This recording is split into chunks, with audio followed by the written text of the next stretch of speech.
Aujourd'hui, on reprend notre récit de la chute de Charles le Téméraire. Après la défaite de Granson, Charles est humilié. Il a perdu des hommes et surtout un précieux butin. Il veut reprendre l'initiative et tourne son attention vers Morat, une ville stratégique contrôlée par les Suisses. Il lève une nouvelle armée de 12 000 à 15 000 hommes, incluant des cavaliers, des piquiers flamands et une artillerie puissante, et assiège Morat à partir du 9 juin 1476. Charles établit son camp sur une colline dominant Morat, déployant ses canons pour bombarder la ville.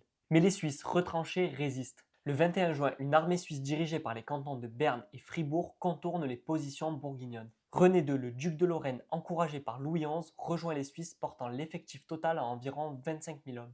Le 22 juin, à l'aube, sous un ciel nuageux, les Suisses lancent une offensive soudaine. Ils traversent un marais au sud-est de Morat, ce qui masque leur approche. Charles, qui est occupé à coordonner son artillerie, est pris au dépourvu. Et vers 10 heures, les piquiers suisses formant des carrés impénétrables chargent les lignes bourguignonnes. La cavalerie de Charles, embourbée dans les marais, ne peut manœuvrer efficacement. Les canons mal positionnés sont abandonnés. Une panique générale s'empare de l'armée. Beaucoup de Bourguignons, dans leur fuite désordonnée, se dirigent vers les rives du lac de Morat. Les Suisses, impitoyables, poursuivent les hommes de Charles sur des kilomètres. Le terrain boueux et les eaux peu profondes deviennent alors un piège mortel. Et c'est là que le carnage va se produire. Les Bourguignons, alourdis par leurs armures, s'enlisent ou se noient en tentant de traverser, tandis que les Suisses les abattent à coups de hallebardes et de piques. 6 000 à 10 000 hommes sont tués ou noyés contre seulement 400 à 500 pertes du côté suisse. Cette disproportion des pertes renforce la réputation des Suisses comme une force invincible, tandis que Charles perd toute crédibilité. Il abandonne son camp, laissant derrière lui son artillerie, ses bagages et des milliers de cadavres.